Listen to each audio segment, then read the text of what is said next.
Good evening and welcome to the March 9th, 2022 regular business meeting of the Harrison Central School District Board of Education. Do I have a motion to open the meeting? Motion. Second? Second. All in favor? Aye. Aye. Would you do a roll call, please, Michelle? Kelly Moore, Here. Kelly Kozak, Here. Dennis DiLorenzo, Here. Maria Lucy, Here. Placido Guzman, Jeff, sorry. Robert C. Sullivan Jr. Here. Lindy Wolverton. Please note the fire exit behind me to my right. Thank you very much. Do I have a motion to recess into executive session? We have contractual matters to discuss. Motion. Second? Second. All in favor? Aye. Any opposed? None? We're recessed. Do I have a motion to reopen the March 9th, 2022 regular business meeting of the Harrison Central School District Board of Education? Motion. Second? Second. All in favor? Aye. Aye. Would you please do a roll call, Michelle?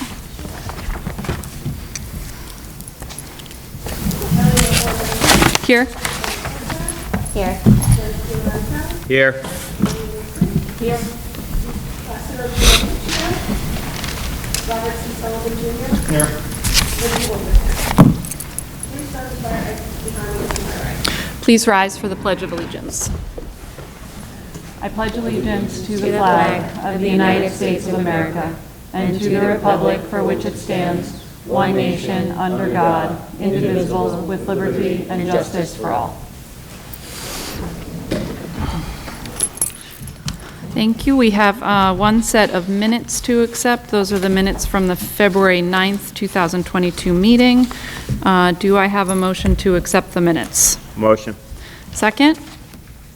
Second. Questions or comments? All in favor? Aye. Aye. Any opposed? There are none. Thank you. If any members of the public would like to address the board, please approach the podium and identify yourself by name.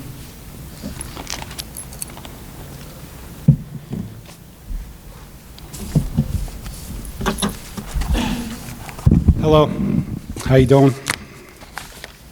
Mike Anderson. I have a child in one of the elementary schools here.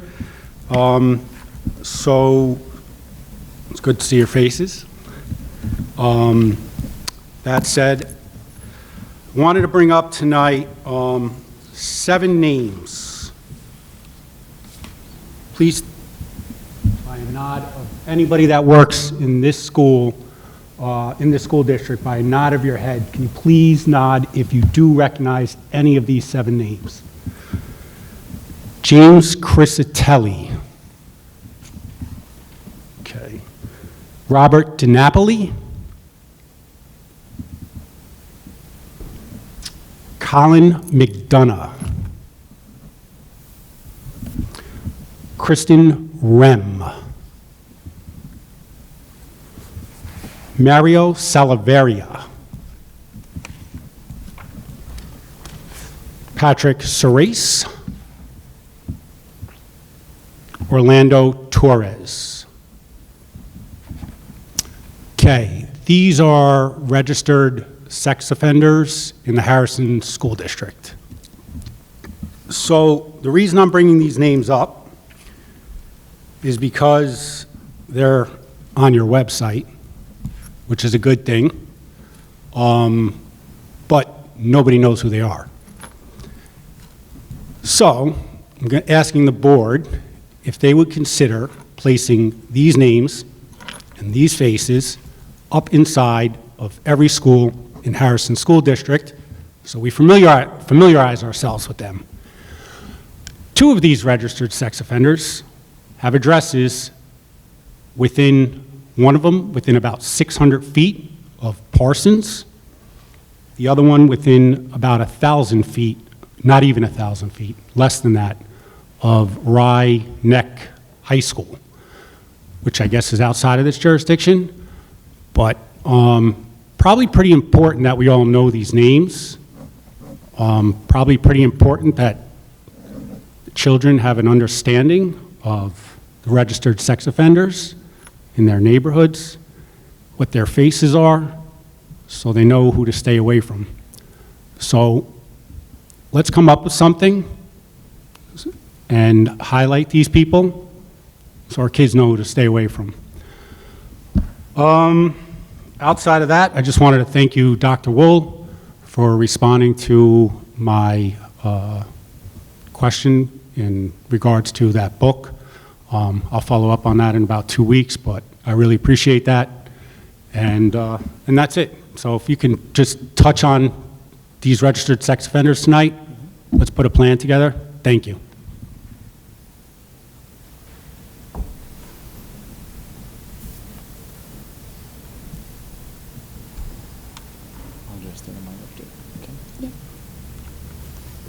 If there's no one else who would like to address the board, I will close public participation. I will move on to my update. Dr. Wool will touch on the question that was raised. We have addressed this in the past. This issue has been raised before, and we will follow up with that and answer that again.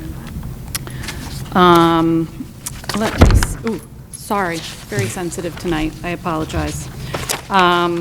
We have lots of exciting news to share with the community. We want to congratulate one of our teachers, Veronica Cedillo Tenaglia. She has been selected the New York State Teacher of English to Speakers of Other Language Member of the Month. She was nominated by one of her colleagues at the high school, and her commitment to the field of teaching English as a second language is just remarkable. So congratulations to her. We really pride ourselves on the work that we do in this district for students who come to us as English language learners, and that recognition is well-deserved. So congratulations to her. We had students participate in the Lower Hudson Valley Science Olympiad competition from LMK. Our LMK team placed 7th out of 28 teams, and this was our best placement ever. So congratulations to them, and the team, as a result of that success, has been invited to the New York State competition in Syracuse in early April. So we will keep the community updated as to how they do. As we do almost every board meeting, we have more exciting news to share about our nationally recognized Harrison High School debate team. Ali Ahmad, Jesse Pine, Mai Blaustein, Annie Chen, Thomas Berg, and Elizabeth Murno have qualified for the National Debate Coaches Association Championship on April 9th, on April 9th through April 12th. That is being held virtually. Qualifying for this championship means that the students are among the strongest students in their debate event among high school students in the entire United States. And the championship will have approximately 350 students competing from 20 different states. So congratulations to them for qualifying, and good luck. We will be excited to hear the news of how they do. In addition, it's not on my update, but I was at the high school PTA meeting this morning, and Ms. Bukema shared that the debate team is going to be running at Harrison High School a live debate.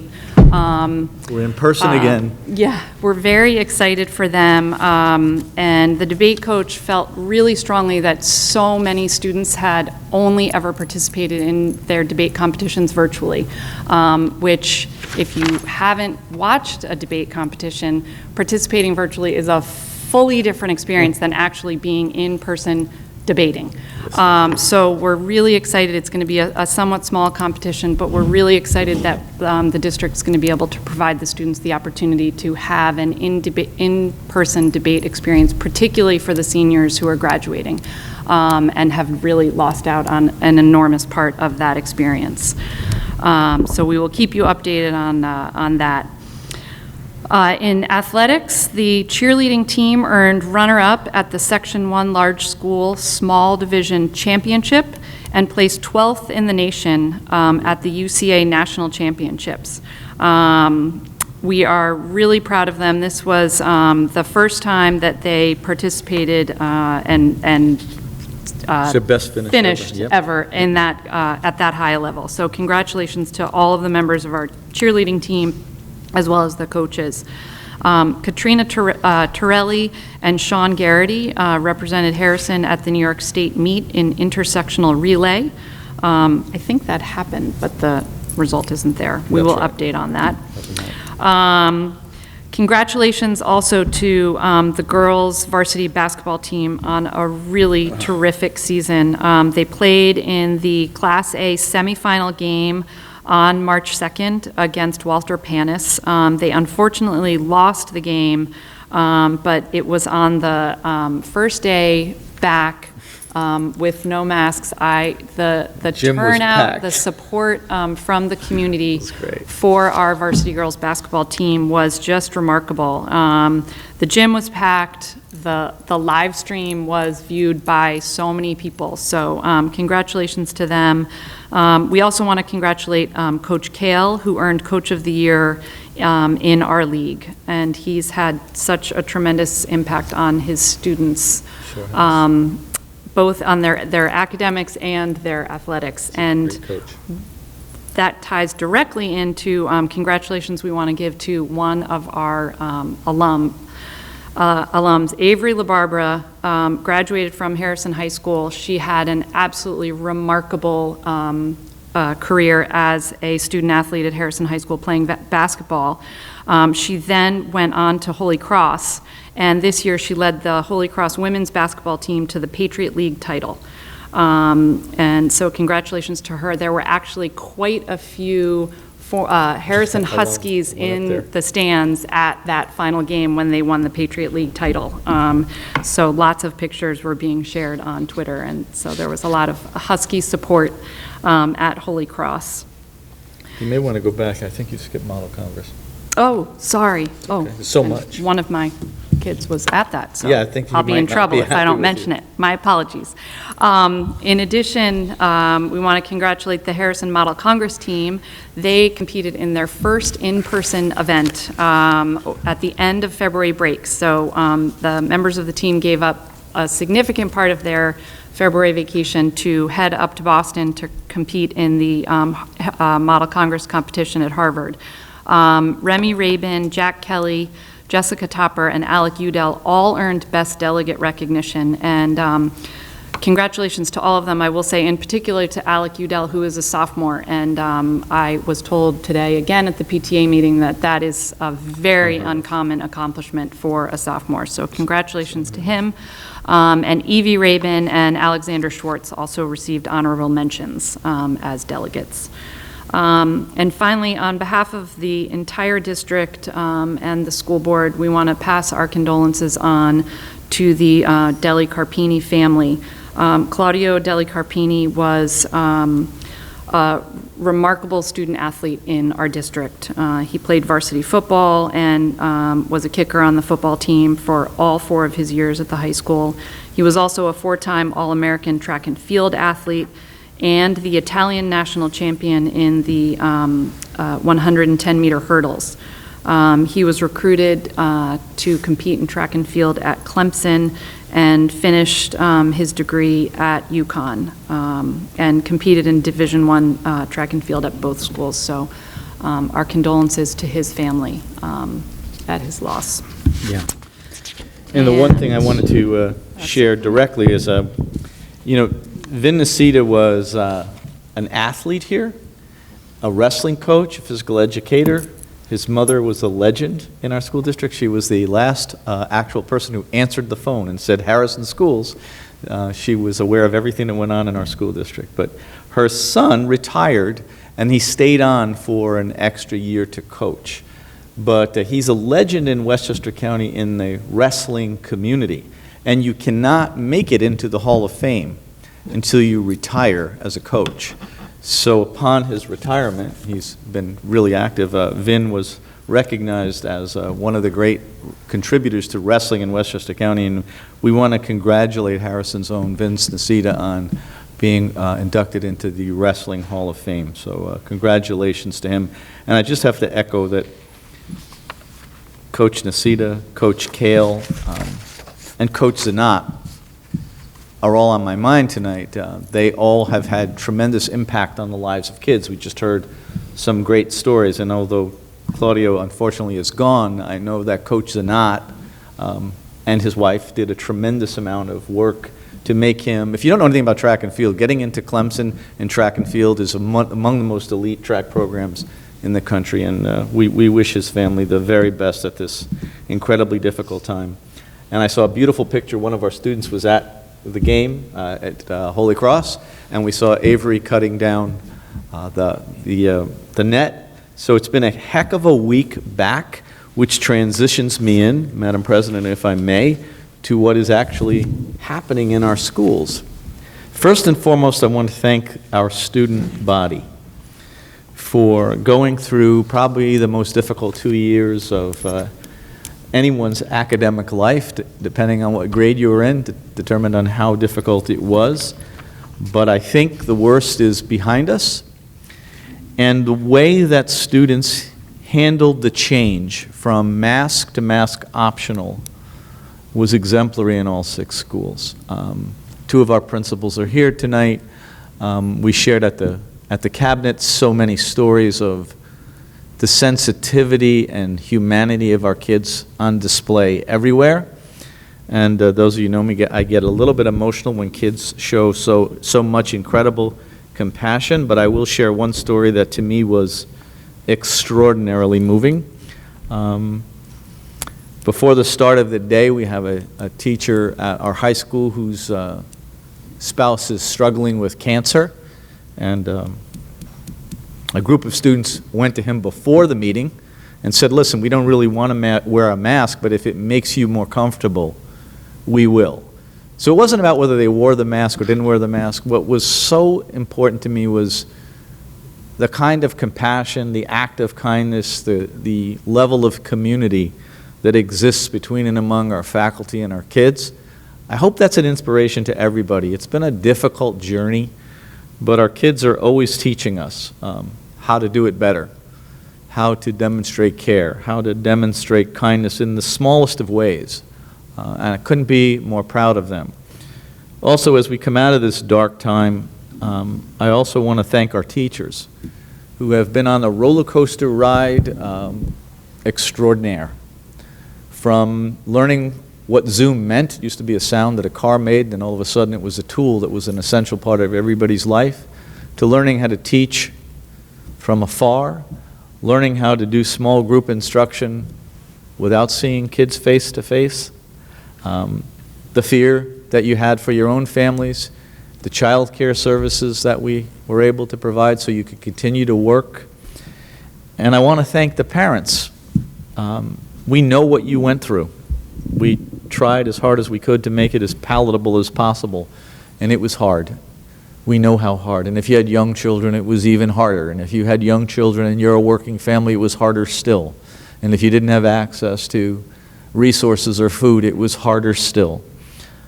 And, you know, we can focus on where we disagreed, but by and large, our community was incredibly kind and supportive of one another, and I'm going to take that away from it. We all got frustrated, we all had our own opinions, but we're here now, we're together, and we have a chance to do better, and we will. The brightest part of this journey for our kids remains in front of them, and so I hope that everybody feels a sense of relief.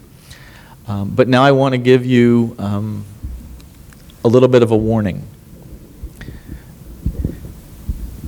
Don't relax. It would be a mistake. People think that we have actually won the fight on how and when masks will return to our schools, and in fact, we haven't. And, you know, I had to admonish my colleagues and even some of the people that should know better that we didn't achieve what we thought we were going to achieve. If you go back and read the advocacy that I asked you to engage in, it was really specific on one pinpoint need. We want the determination about whether or not masks are necessary based on the infection rates in our schools, not in our county. Because you can have a city blow up with infections and have nothing going on in our schools.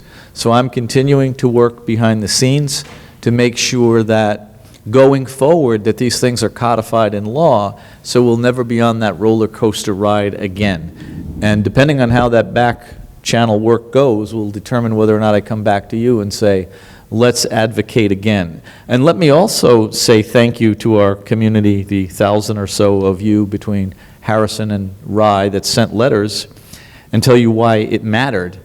Because over the break, I was at the National Education Conference when the governor indicated she was going to hold her news conference on March 4th. And the CDC came out with new guidance during that period of time. And I was able to pick up the phone and call legislators and say, she needs to say something sooner. And the only reason I had the ability to leverage that was because our two communities had generated 1,000 letters, and they knew that you were paying attention. And so she made an announcement on Sunday night that wasn't supposed to happen at all. And that's why you got my notice late on Sunday night, because I was waiting for that announcement to give you some hope, to tell you that it was going to end. And we had prepared. I want to thank the 6 principals and the assistant principals for all their hard work, because we were working throughout that weekend to get ready to prepare our teachers for what this would be like when things went back to normal. And I want to thank our custodians and our custodial staff. They had to come in on the weekends to rearrange all the furniture in the high school and the middle school. And in some of the elementary schools, it's still going on. So to all those people, I say thank you. But I remind you all, sometimes we get lost in what we disagree on. We always agree on the most important thing. Everybody wants what's best for their children, and we certainly do. So the fight's not over. I'm not going to sleep. I'll make sure that we get it done, and if I need your help, I'll be back to you soon. But having said all that, I'm really excited to get back to the thing that makes my heart sing, which is how do we make instruction more meaningful for all of your children. And so, as you know from our last presentation, we have been on a journey with the International Baccalaureate program for close to 20 years. I proposed it 20 years ago. It's taken a long time to get where we are. And this is the next step in our very exciting journey to bring the primary years program to fruition. Tonight you're going to hear a lot about that. But let me tell you why it's important.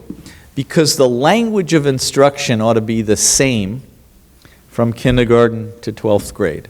As your child makes this journey, everything they learn should be iterative and repeated and deepened so they get better at being who they are.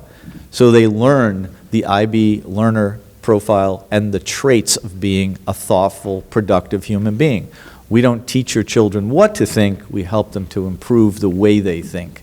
And IB does a really good job of helping us do that. So I'm really excited tonight to introduce my dear friend and very esteemed, soon-to-be retired colleague, to my great regret, my partner for almost 16 years at this profoundly important work, Mr. Greenfield.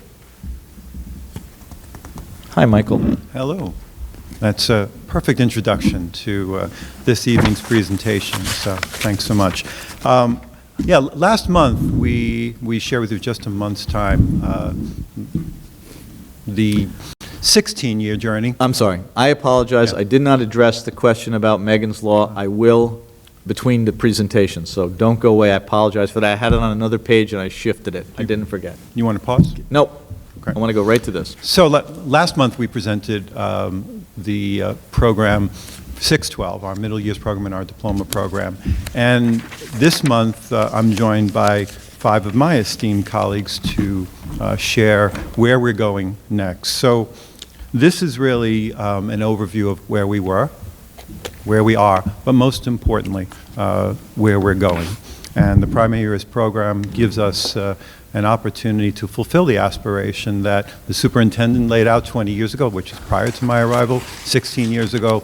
As I came into this organization, International Baccalaureate was new to me, and I became slowly over time more of an expert. And now I'm really proud and excited that we're going to see this program to fruition. So this evening I'm joined by Mr. Gutterman. Adam Gutterman is the principal of the Purchase School. Following a brief historical overview, just to remind the board, who knows this well, but our community, of our journey that got us to this point. And Adam's going to focus in on the work of how the primary years program really develops student voice and choice, which they define as agency. Followed by Jen Rinaldo, who's a teacher at the Parsons Elementary School, and she's been piloting some really exciting work, and she's going to share what it looks like, at least in perspective, from a classroom teacher's perspective. And I know she's been working really closely with Veronica DeAndre, our Director of Mathematics, who's here this evening to make that happen. Followed by Dominique Payano, who is one of our, we're still getting used to your name, Dominique. She's just changed her name, so forever held in memory. She's one of our 3 instructional specialists. She works at the Purchase Elementary School, and she's just an essential, pivotal partner in leading this work forward. She's going to focus on transdisciplinary themes and the why. How do students make sense of learning in the primary years program? Followed by Mr. Wooder, who's going to reflect on the process we've been through thus far. And then to close out, Dr. Mohol, my partner in crime, will focus on professional development and next steps. So that said, our journey. Lou talked about this, and if we see this as a journey over time, when we started working on the implementation plans for the diploma program back in 2006, that was 4 years before we actually applied. And the reason is we were already focusing on 5th graders and saying, well, if you are a 5th grader, how will you take advantage of this program? How do we build it strategically long-term? Because the board and our organization is fully committed and always committed to the long view. And you're going to hear about that from a budget perspective, but we're talking about it from the instructional perspective, always looking ahead 5 years. So 5th graders, when they reach 10th grade, how will this opportunity be made possible for them? And so we built capacity, professional development, curriculum development, the redesign, building the readiness of teachers so that our high school was both engaged and ready to jump into this program, and they were the leaders of getting us to this point in 2006. In 2009, we applied. By 2012, we were authorized, and we had our first graduating cohort class of International Baccalaureate students in 2013. So that's a good memory. That was a class of about 15% of our students, and we've since averaged about 30% of our students being IB diploma candidates. That translates to over 700 students since the inception of the program. From an IB perspective, it's huge. It's really unparalleled in many regards, and we've been noted in our 5-year review process that we have one of the largest IB diploma cohorts consistently among schools in the nation, and while they don't compare to the world, I would say that pretty close. And that's considering that our high school has such a diverse approach to the diploma program, that we have students who are not diploma candidates who wouldn't count in that group, and who are fulfilling rigorous programs going to the most prestigious and or choice colleges that they want to attend, because they're taking multivariable calculus and they're building programs that are outside of IB, inclusive of, certificates, so they take courses, but they don't necessarily fulfill a diploma program. If we counted them, we'd be looking at close to 850 or 900 students. So that's really important, but as we talked about last month, 99% of our students are taking 1 or more courses now. That's a new threshold for the organization, a fulfillment of the core values, a fulfillment of our aspirations, and a credit to everyone in this room and outside who make this happen. In 2018, we applied for authorization for the middle years program, and we were authorized in 2021. That timeline might feel like in reverse order, but we always knew that the diploma program was the gateway for students and would provide the most opportunity for students and the most, it was a point of competitive advantage. Turning to the middle years program, we knew that students would become even more capable of entering the diploma program if the middle years program was put in place. The middle years program is a challenging program to put in place because for us, it wasn't just about the middle school, it was 6th through 10th grade. Bridging the middle school and high school is one of the greatest challenges that school systems have, and thanks and to the credit of this organization, our middle school principal, Mr. Freed, Ms. Bukema, and the teachers, we have a vertically aligned program now. It goes from middle years to diploma, which will continue to advance the diploma program and students moving on beyond that. Now we look forward to our primary years program. And as Lou pointed out, what IB provides us with is a common language. It is very uncommon in school systems to have a common language K through 12. This is the way to do that for us. And it also creates the opportunity for us to adapt, customize the program around what we think is important and make sure that students are given different types of opportunity. And this program, above all, is inclusive. So you're going to hear more about how this program, as an approach, starts off with an understanding that all students participate, all students are connected, and ultimately, if we complete our aspiration, or if we fulfill our aspiration, all students are seen, heard, and valued, and they become agents of their own learning, which is a very exciting proposition and a tremendous amount of work to make happen. We know that IB's mission-driven, aligned with ours, and in the world that we are living in today, and with the challenges that we know are just very real and daunting, who wouldn't want students who think for themselves, are knowledgeable and caring, and aspire to a more peaceful world that ensures or promises and supports intercultural understanding and respect. I mean, that's the mission. It is very much aligned with ours. This is their language. And you see it in the primary years, the middle years, and the diploma. So building this at the elementary level, there's a tremendous amount of what we are already doing and already aligned, but it also gives us a tremendous roadmap for the future. Lastly, what is the primary years program? This particular model is important for the community to understand, or at least take stock in, because this model with the student in the center, with the learner profile in the center, is the same model for the middle years program, the same model for the diploma program. So you could overlay the middle school and the diploma program here and find the same concentric circles. You will hear from our team talking about how the agency, exhibition, and action lives in the center. There are 8 discipline areas, all equally of value, including physical education, which sometimes is, or fine and performing arts, which stands on the side. And what we've seen from the middle years program, as the school embraces this work, all content areas become equally valuable. It's an important consideration, it's an important aspiration, and it really is critical to learning across all disciplines.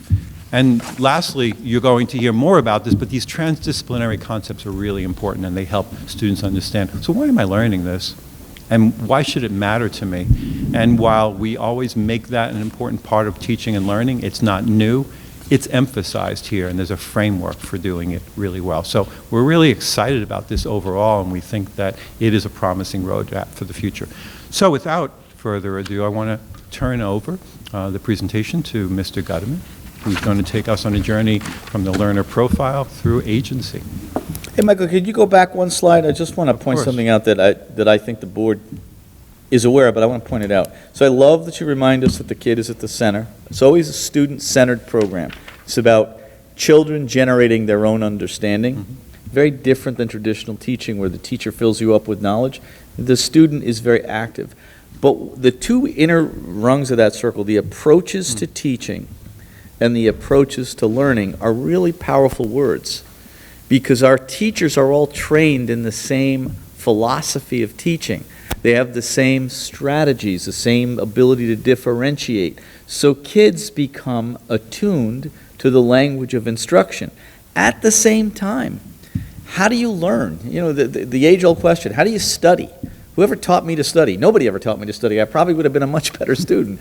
But an approach to learning is how you teach children to think about their own learning. So as you go through this tonight, and I'm anxious to get Adam up here, think about those things, because when they're done well, children get stronger at being learners, at being self-directed, because their teachers are using the same language and the same approaches. The only thing that really changes is the complexity of the curriculum. So, just wanted to say that, because I remember the first Really time well I saw said, that yeah. graphic, it was so powerful to me, because it really does say children have to take ownership of their voice and their learning. Thanks, Mike. Thanks. Hi, Adam. Hi. Thanks, Mr. Greenfield. So, we talk a lot about a unified approach. How do we unify an approach to teaching and learning with student outcomes in mind? Make sure I click it the right way. So the learner profile describes 10 attributes and behaviors that students will internalize over a cohesive K through 12 experience, primary years program, middle, and diploma program. It creates foundation at the elementary level that will begin to develop these capacities that will continue with them through their entire experience in Harrison Central School District. Our teachers have had multiple opportunities to interact with these capacities, dig into them, and start to identify areas where agency and action exist within this framework. Some examples of where agency lives in this learner profile: students develop themselves as thinkers by making good decisions, learning from their mistakes, and persevering to solve their problems. They strengthen their ability to be principled by being honest with themselves and others, following rules and routines, and trying to do what is right. And students become more balanced, developing relationships in order to promote the well-being of themselves and others. I think this is a critical attribute to develop as we recover from this pandemic. As students develop these attributes, they also develop a deeper sense of agency. At the core of the PYP framework is student agency, held up by the pillars of the learner, the learning and teaching, and the learning community. Student agency has been a focus of ours for some time, and it's near and dear to us. Our current work has provided multiple opportunities for students to demonstrate agency in a variety of ways, from students setting goals and reflecting on progress towards their goals, and in classrooms being given opportunities to choose from a variety of ways to demonstrate their understanding of a concept or essential idea. For a moment, consider what you might say if I asked you to identify what agency is for students. These Post-its were created by our teachers in response to that question at our last superintendent's conference day. I'll read a few for you. Agency is voice, choice, ownership, partnership between teachers and students, self-efficacy, and is part of the learning community. Agency means taking action that is not just for you, but also impacts others, your community, and the future. As students develop agency and become more aware of how they fit into their larger world, they are compelled to take action, which is a way for students to apply what they have learned to the world around them. This graphic was created by our teachers as well at a recent professional development session as they work to deepen their own understanding of action and agency. At the center is the heart-shaped piece, which represents what students care deeply about. All action flows from this. Supporting students uncover their passion is a collaborative learning environment in which modeling and support is provided. Students work to understand themselves through reflection and mindfulness, and in which students demonstrate responsible relationships. As teachers begin to incorporate and have begun to incorporate the learner profile attributes into the learning experiences, students are now empowered to direct their own learning and take action. Stay, don't you dare leave. I was previewing this presentation, and I asked the group, I said, where did this particular graphic come from? And it came from our teachers representing agency in professional development activities. So it's interesting to me that they selected a heart to put at the center, because you can't advocate for something you don't care about. And there's one other point I want to make. First of all, the professional development that our coaches provide is incredible. Could you just go back to the student-centered framework, the learner profile, just for a minute? Because we struggled when we were thinking about what we wanted to focus on tonight, which of the attributes. It's a struggle, because they're all so important. So we picked thinkers, principled, and obviously balanced, as Adam said right now. Balance couldn't be more important in this moment. Kids have been torn in so many ways, and finding their center again is going to be work. But I remember, and some of the board was present, when we did this presentation at our PT council meeting, we asked parents, Which of these is the most important? And of course, the answer is they're all important. And the struggle for all of us is how do we address all of these things for all children in a way that makes sense? And that is why the system part of this is so important.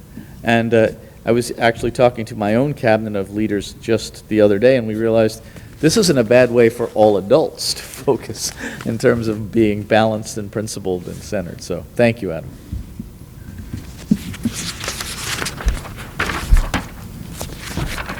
Hi, Jen. Hi, how are you? Good. Happy to see you. Happy to be here. So I am a fourth grade teacher at Parsons Memorial School, and as Adam spoke about student agency, one way to promote this is through inquiry-based learning.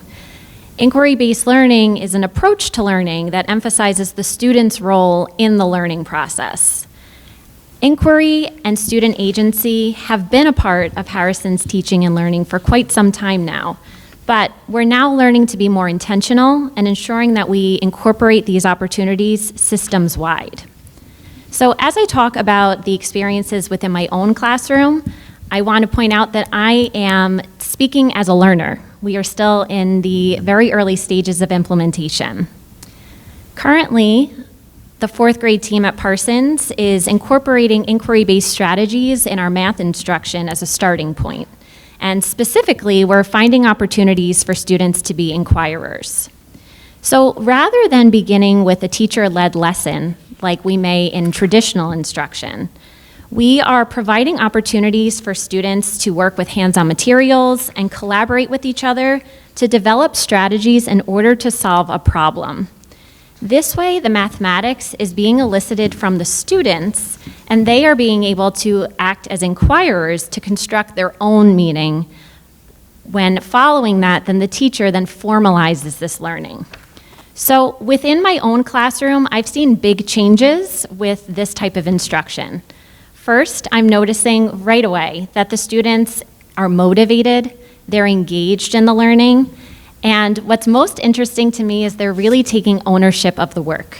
So when they are being tasked with creating their own strategies, we've started as a class, and actually this was student-led. The students have started to associate names of other students with the strategy. So for example, oh, this is Mikey's strategy, this is Lauren's strategy, based on the student who developed that strategy and then communicated it with their peers. It's empowering them to be more confident mathematicians. And finally, which is also has been really wonderful to see as we've been doing this work, this type of learning has really increased the transfer that's occurring in my classroom. So concurrently, as we're working in fractions and math, we're also doing a measurement unit in science. And I'm noticing that this year the students are much more apt to be making those connections with fractions and measurements. So for example, many of my students are saying, oh, that's about 34 1/3 centimeters, or oh, that's 2.5 inches. And that transfer is occurring between the subject areas, which that's one of the ultimate goals of learning, is being able to apply that knowledge to different situations. The primary years program requires us to enhance both the teacher's role and the student's role. And teachers are now designing classroom experiences that put the students at the center of learning. They're also being empowered to direct their own learning, but this is being done in developmentally appropriate ways. So clearly, a first grader directing their own learning is going to look very different than a fourth or a fifth grader directing their learning. And the teachers at the various grade levels are implementing the supports needed for all of the students, regardless of grade levels, to be successful in this. So as you can see in the visual, the teacher is no longer the center of instruction, as is traditional. Instead, the students are constructing their knowledge together along with the teacher. Another central focus of the primary years program is that students are learning how to learn. They're asking questions, they're exploring new ideas, they're trying out different learning processes and adjusting as necessary. Now, if they have a question, they're empowered to pursue an answer, and they're able to pursue and investigate questions that are of interest to them.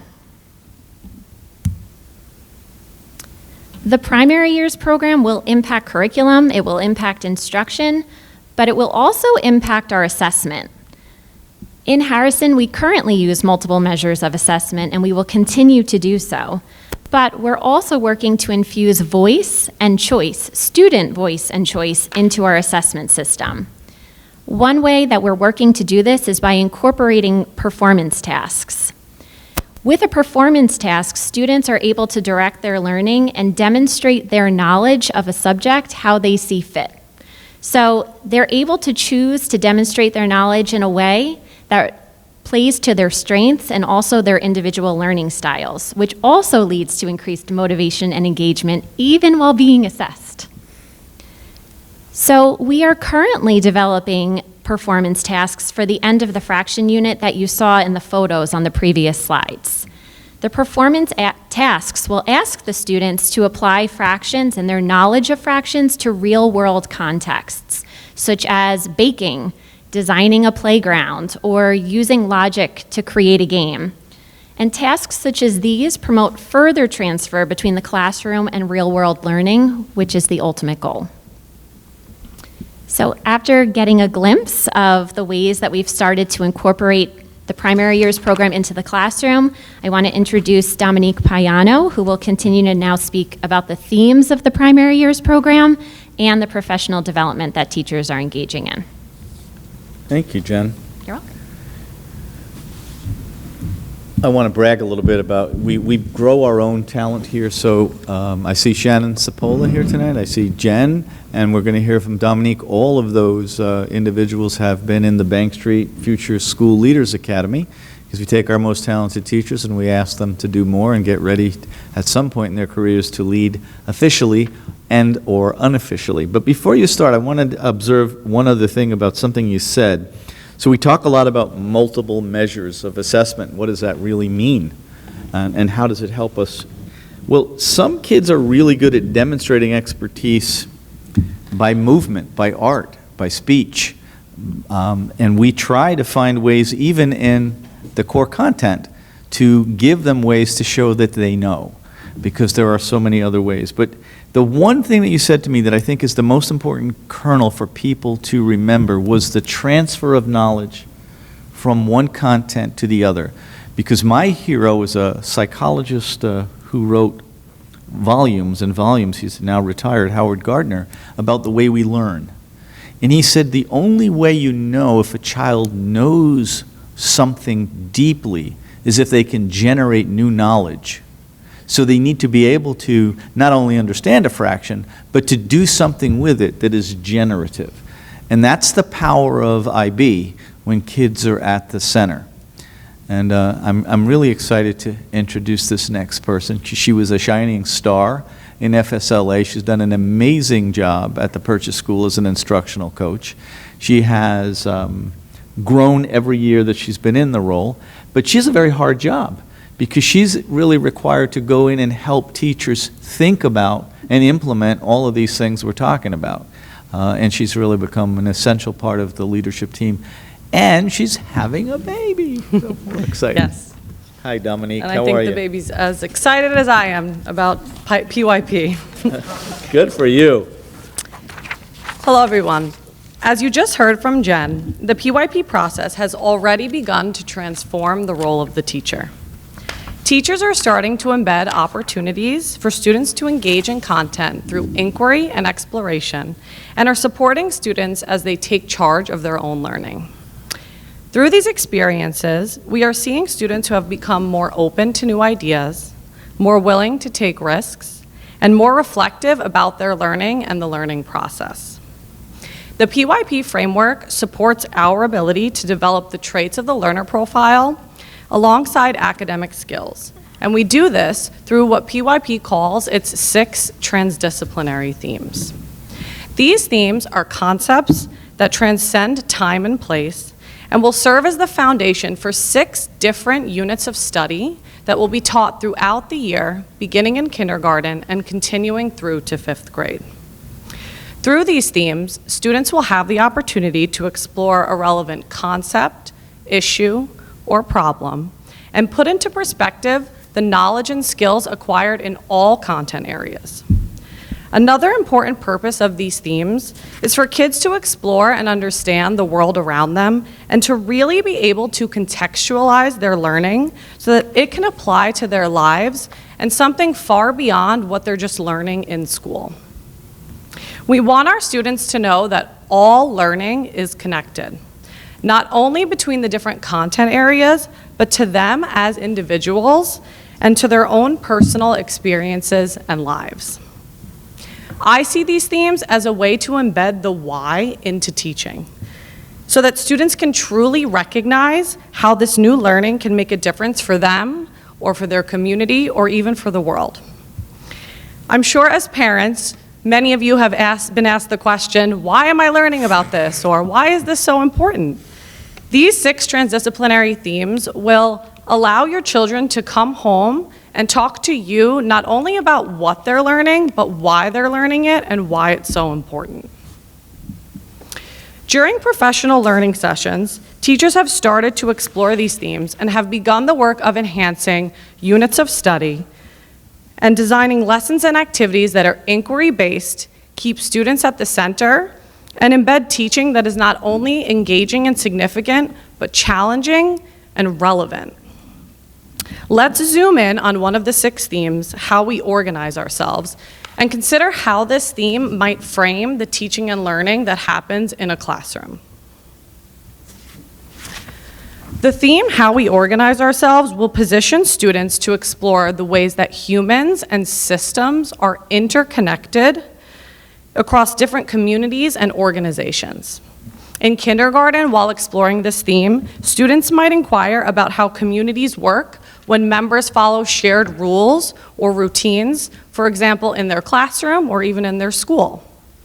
In 2nd grade, students might identify the different services that are offered within their community and explore how those services might provide something that meets a want or a need.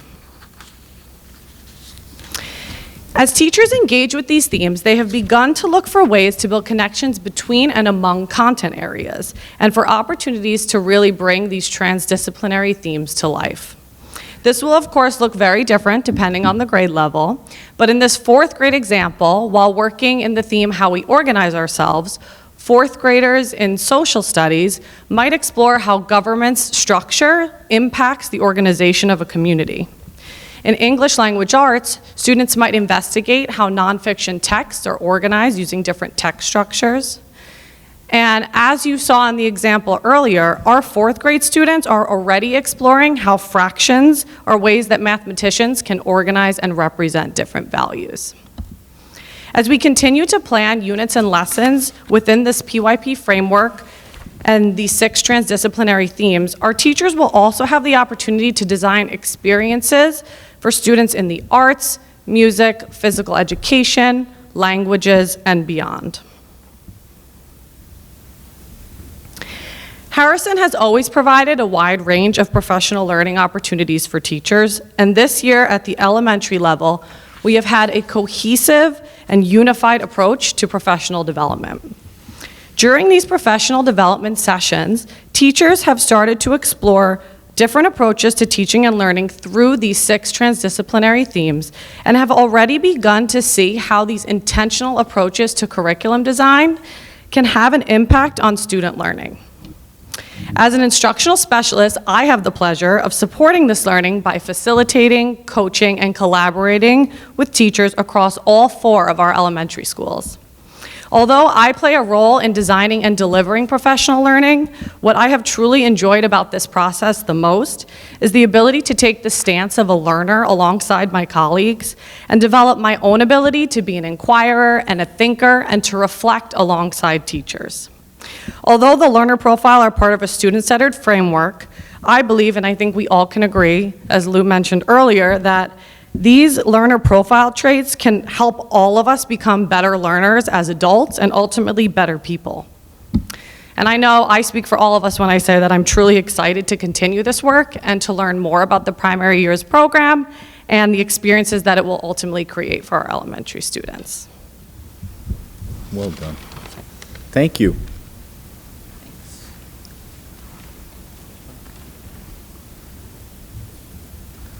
Got to make sure I have the right button. Good evening, Mark. Good evening, everyone. All right, so we're at the point in the conversation where you've got to hear about all the interesting... Wait, you have to tell us who you are. You just said, good evening, Mark. I said, yeah, well, people don't know who Mark is. I mean, I do. Good but- evening, everyone. My name is Mark Woodard. I'm the very proud principal of Parsons Memorial Elementary School. There you go. I'm in my 9th year here. But we are at the point in the conversation where you've heard about all of this exciting, interesting work that your children, our students, are engaging in their classrooms each and every day, and all of the work that they have to look forward to. And you say, all right, fair enough, we're ready, sign us up. What's next? Where do we go? How do we get this going? What's the first step? Well, first step is to apply. And the application to the International Baccalaureate is not just a double-sided piece of paper that we fill out, as you could imagine.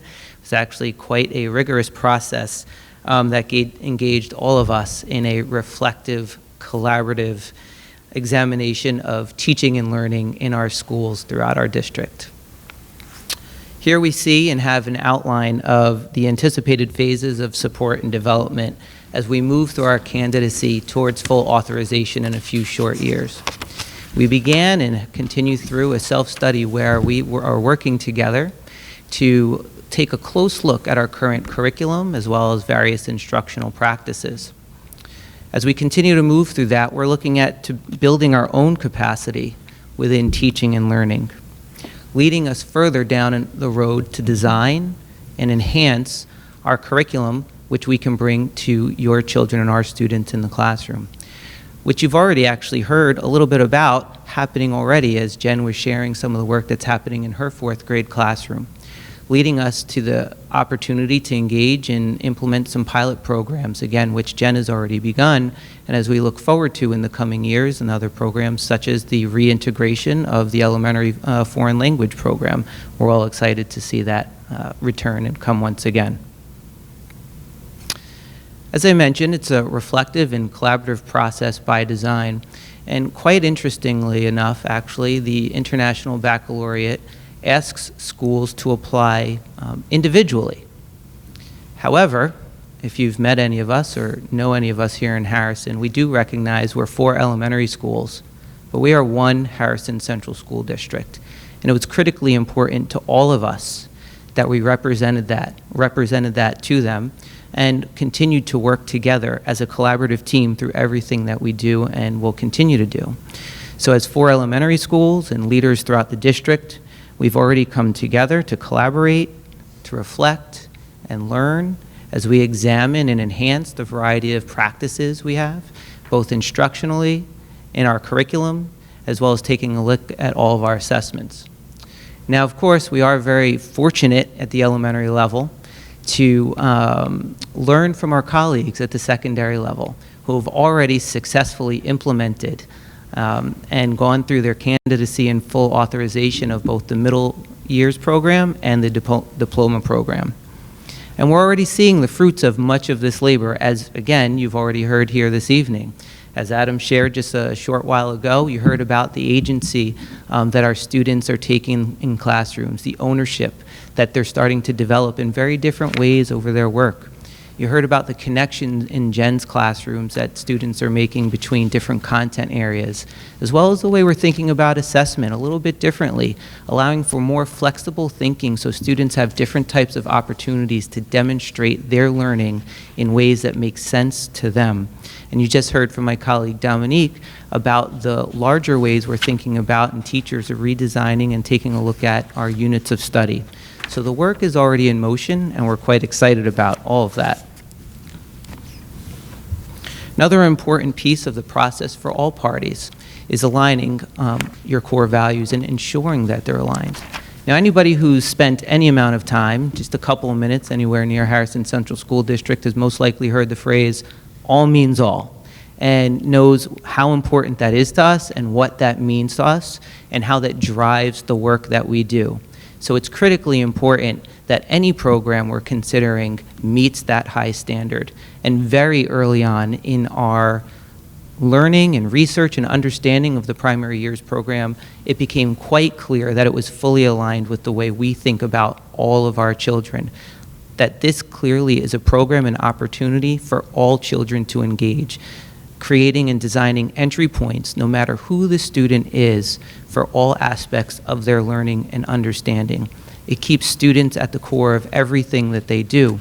We consider our 4 core values of equity, access, adaptability, and rigor, and look at it through the lens of the PYP and look at how they think about the personalization of learning, understanding and recognizing who you are as a student, ensuring that our students become creative, critical thinkers who can reflect and engage and think about those learner attributes that you heard about from Dr. Wool as well as from Adam just a short time ago. So this is certainly exciting work, certainly aligned work, and we are quite excited at the elementary level to be the piece of the puzzle that brings a full unified approach, a cohesive kindergarten through 12th grade Harrison Central School District International Baccalaureate program. And now I'll invite Dr. Mulhall up after Dr. Wool may say something. Yeah, I am going to say something. I'm going to say you did a really good job of showing how the alignment is so embedded in what we believe, and you did and that's so important. Yeah. And I also liked your narration of the journey, because it would be very easy to apply as 4 different schools, and I know how hard the 4 of you and your faculties worked at making sure the 4 schools were truly aligned with the direction we were going. And it goes without saying, I just want to remind everybody that our principals, I've said this a lot, have probably carried the heaviest load throughout these last 2 years. They accomplished all this during the COVID pandemic. It's just a credit to their commitment to our kids, and just a great job, Mark. Thank you. Thank you. And now, Dr. Mulhall will talk a little bit about our next steps and professional learning to come. So I think that you can sense from our presentation tonight just how energized we all are about the work and the path ahead. So the question I'm here to start to answer is, what's next? So at this point, our entire elementary leadership team has participated in the formal PYP training, and approximately 40 classroom teachers have also participated. The second group of them are experiencing these 3 days this week. Over the summer, we have 3 more opportunities planned, and this will keep us on our path and to reach our goal of having 100% participation by the fall of 2023, so that at that point we'll just have new teachers to our community begin to participate in the training. Simultaneously, we are starting the process of revising our curriculum. This week, teachers from each grade level are gathering together to examine the social studies units that we teach across the year and to select one that we will revise together this summer as in a subgroup of curriculum writing teams for each grade. The teams this week are selecting essential questions linked to the themes that Dominique talked to us about earlier. The three questions that kind of are coming up in some of these selections are questions like, what are the rights and responsibilities of citizenship? What makes a society successful and prosperous? And what does geography, or how does geography affect culture? These questions exemplify that we're not trying to teach students what to think, but we're trying to create a context where they can really grapple with rich and complex issues and discover what it means for them on their own journeys. With this information in hand, our curriculum committees will gather this summer, and then at Superintendent's Conference Day in September, we're going to share the drafts back with the whole team for feedback so that we can implement them next year. Our physical education, art, and music teachers are essential to this process, and they're going to be following a similar cycle, and hopefully some of them will start this summer as well. We're excited to see how PYP can help us build on the incredible foundation that's been established here in our Harrison Elementary schools, and we're excited to see where it's going to lead us, as we really do believe that we can create this something that's pretty special, not just for the nation or New York, but across the globe, to have this unified approach to both learning and teaching. So thank you. Thank you. I think it's the board's turn to ask questions, if you have any.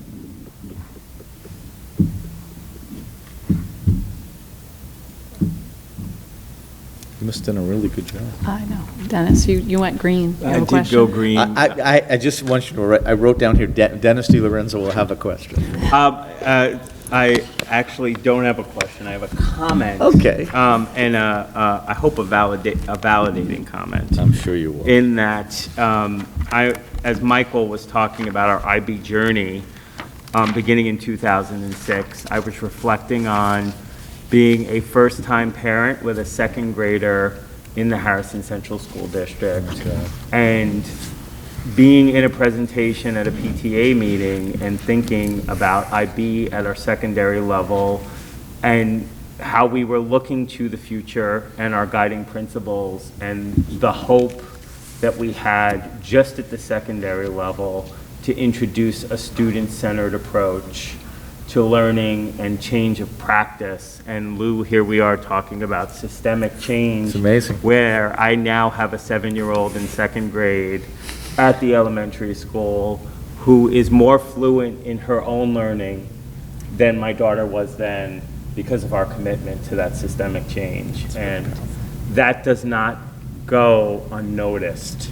And it does not happen without a commitment from our administrative team, our instructional team, and our community.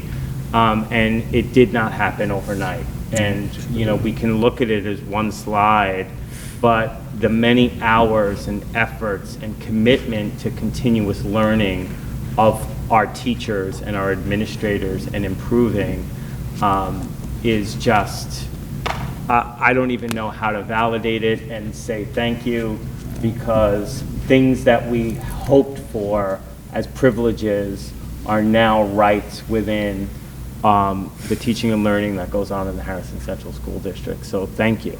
Well said, and it's, as we always say, it takes a village. It truly does. I know that's a cliche at this point, but if it weren't for a board that supported every single child that comes through these doors, no matter what their needs or how prepared they are, gets what they need.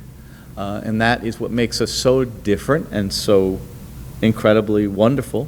And last time I left thinking, I showed our last board meeting to a friend of mine who teaches at the college level, and he said, your results academically are just extraordinary.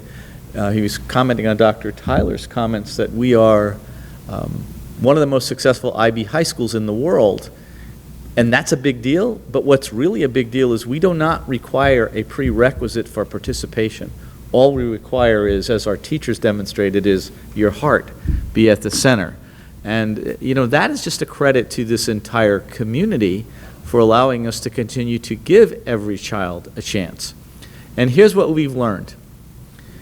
Many people believe that when you let more kids in, somehow you're going to hurt the academic performance of your district. When I came here in 1999, I'm not happy to tell this story, but we were a high-resource district and the lowest performing high-resource district in Westchester County. And now we're among the highest performing districts in the world. The kids didn't get smarter. Our commitment to kids changed. And I mean, I can't say enough, it's always about teachers. If they didn't do the kind of work that they do, if they didn't live the mission of all means all, none of this happens. So it is a celebration. And I know Dennis's children, he's been on the board 15 years or 16 years. Julia was a baby, she's now out of college. And so to see the arc of this work through the eyes of your own children must be incredibly powerful. I can't say that I've had that luxury, but I've seen it through the eyes of your children. And I said to the board privately the other day, one of the things you should all be proud of is this work has changed the lives of thousands of children. The opportunities that we have provided them have opened doors for them that may have been closed had you not, as a community, as a faculty, and as a board, had the courage to do it. So we dream big, but we work hard. I first put this on a piece of paper in 1999 as the assistant superintendent, and here we are in 2022 celebrating the final step in the journey to unify our program of instruction. And there's, we could go on all night thanking people, but it's everyone. It's a unified commitment to everybody's children. And the strength of this community, and I say this to the PT Council all the time, we are truly unique. This is a community where people care about other people's children. That's what makes us different. It's easy to care about your own kids. It's incredible when you care about other people's kids, and that makes all the difference. So we thank you as well. Does any other member of the board have any questions? I think the only other thing that I wanted to add, because I think many people who are engaged in this, and I know members of the board are aware of that, but when we talk about what's happening in this program and all means all, and it's happening in all classrooms, it's worth reminding people that this is happening in classrooms with children who have special education needs, children who are coming into our district having almost no English language skills. We are bringing in teachers to help them with that. So this program is touching is and will continue to touch every child, regardless of their readiness with which they come into our schools, regardless of what language they come in speaking, regardless of their special education needs, IEPs, anything like that. Every child is being touched by this, and we're supporting them and providing them with what they need to succeed, no matter how they come.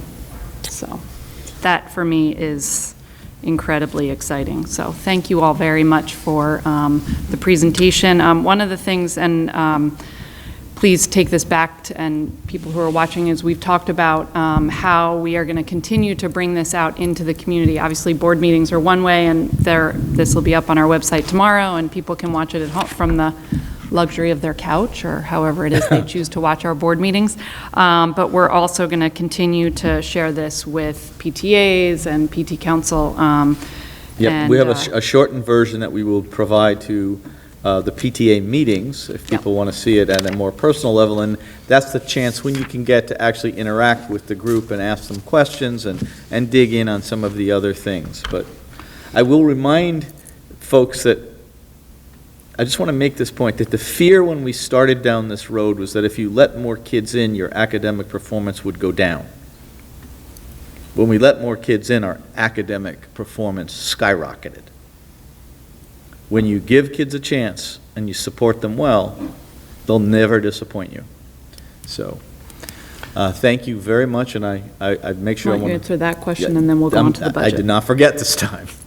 Okay, so thank you, ladies and gentlemen. Some of you have early starts, so I won't thank anybody on the panel that was here tonight that needs to open school in the morning. If you were to leave, I would understand. But if you really want to stay for the budget presentation, it's equally compelling. I just wanted to address the very important question about what we refer to as, sadly, as Megan's Law. We don't even want to remember why it's named that. But was correctly pointed out tonight that we list all of the sex offenders that live within our district on our website. I typically do not send notices out that is the jurisdiction of the chief of police, who sends it not only to parents, but to the entire community. And I update it whenever I get a new one. But since you've raised it, I think it might be a good idea for me to reach out to the chief. And it might be time maybe to just, because a lot of things fell asleep during COVID. I haven't heard from anybody in a long time. Typically, we get that list updated fairly consistently every 12 months. I'll check in, and if there's, it might be a good idea just as a precaution to send out a reminder notice of who is where. So I appreciate the reminder, but we are in constant contact, and anytime somebody moves into the community, the chief typically sends a notice to everybody in that neighborhood zone. But I will follow up with him directly, and I'll get back to you directly.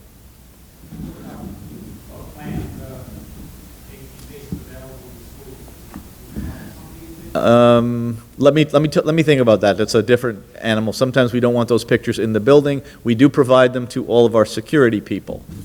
But we can talk offline and we'll figure something out. Okay. Now, ladies and gentlemen, the second presentation of the evening, the thing that makes the organization able to do all the things that we just described. The second in our series of budget presentations to our school board. Good evening, Mr. Whipple. How are you? Good. How are you? I'm ready to roll. Want me to lead off, and then we'll Yeah, kick it to if you here in don't a mind, second? thank you. So today we'll represent our second budget development session. So last week we talked about kind of the big picture. Today we're going to talk a little bit more in detail about our expenditure side of the budget. So just to recap where we have been, where we are today, where we're going. Today we'll be talking about our specific budget priorities, also our projected expenditures. And next, in a couple weeks, we'll be talking about revenues and tax implications. So we're on our road to the May 17th budget vote, which is ultimately hoping for a successful vote on that day. So at this point, I'll turn it over to Dr. Wool, who'll talk a little bit about some of our objectives for this year. Thank you, Tim.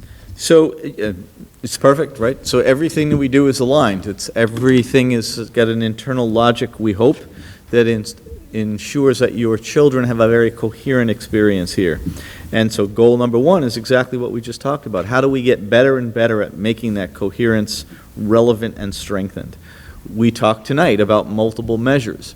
In order to use multiple measures, you've got to create them. There's got to be lots of ways to assess whether or not kids are successful. We are not a district that has ever ascribed to the idea that one test, one moment in time, should define your destiny as a student.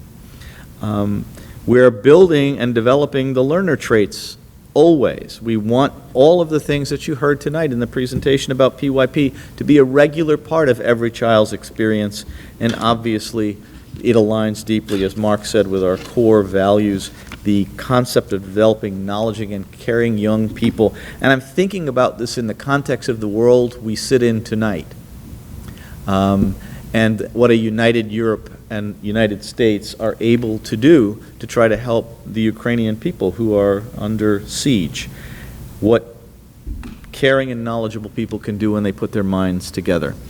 The explicit goals of this budget are not very different than they've been for a very long time. First of all, we have to, in order to give our teachers the chance to do the great work that they do, maintain class size. And we continue to do that, but we have a good problem here in Harrison. Many kids, particularly at the high school level, are taking more and more courses. And so there are more programmatic choices that they're sometimes engaging in multiple courses in mathematics, Mrs. D'Andrea. That's your fault, and we thank you for that. We see kids taking multiple courses in English, language arts, Dr. Cantor, and that's to your credit. So it's not just about increasing enrollment, but increasing participation. Now, we do have pockets of growing enrollment. You'll learn later some of it makes no sense. Harrison Avenue, where there's the least amount of building, has the most growth. But we think that there'll be more growth across the system, but our commitment is always to maintaining class sizes.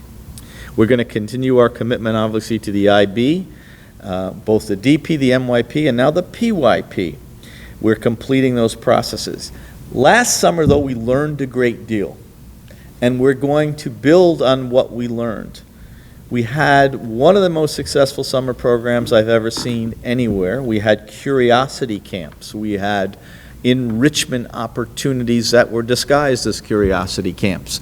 We had lots of support at the high school for our students who were proceeding to become seniors to develop their college essays, who needed support in taking their first IB course.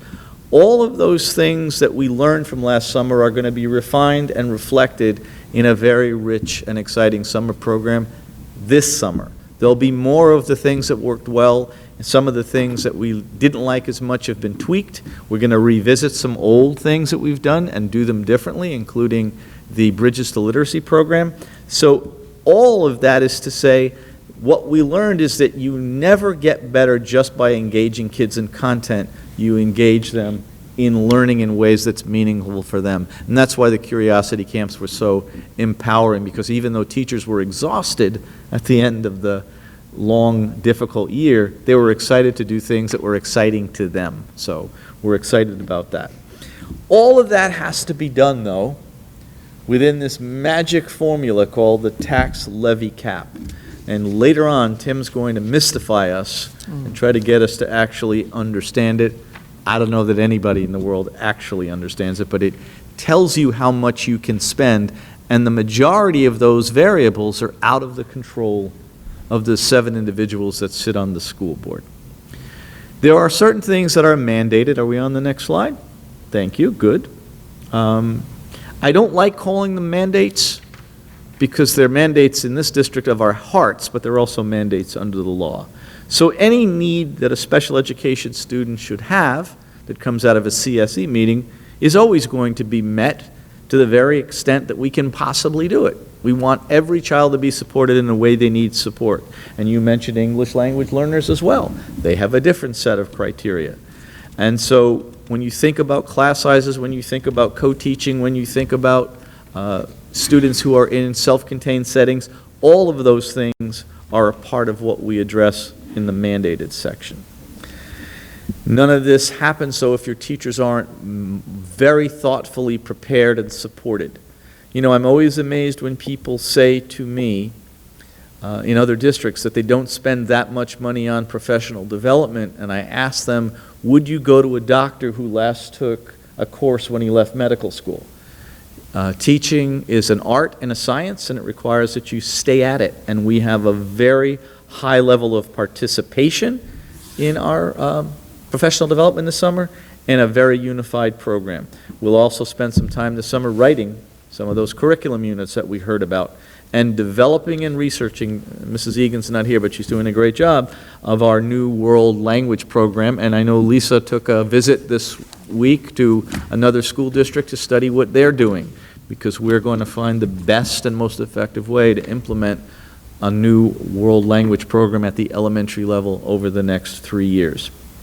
We are going to be adding some services that are needed here at the middle school. We're adding 3 full-time teachers for special education services. That's a need driven by student need. This is a change, but it isn't going to cost anything, but we are shifting. We currently have a shared instructional specialist between the Parsons School and the Harrison Avenue School, our 2 largest schools. As we implement the primary years program, our teachers are going to need more support from our instructional coaches. So we're going to increase 1 full-time instructional coach. So now all 4 of our elementary schools will have a dedicated instructional coach to support our teachers as they continue to develop those units, to understand PYP, to answer those big questions that we want them to embed and help kids think about. We've talked about the primary years program a lot. We're going to be enhancing some of the after-school programs, some that went dormant during COVID. But the one I'm most excited about is the increased fitness center hours. We have a good problem. Mr. Fish is so successful at recruiting kids to come in, athletes and non-athletes, to utilize the fitness center. That's a real help in terms of wellness, that we're going to have to increase the amount of hours that is available. And so Dr. Ladwig is working with Mr. Galano right now to figure out how to do that.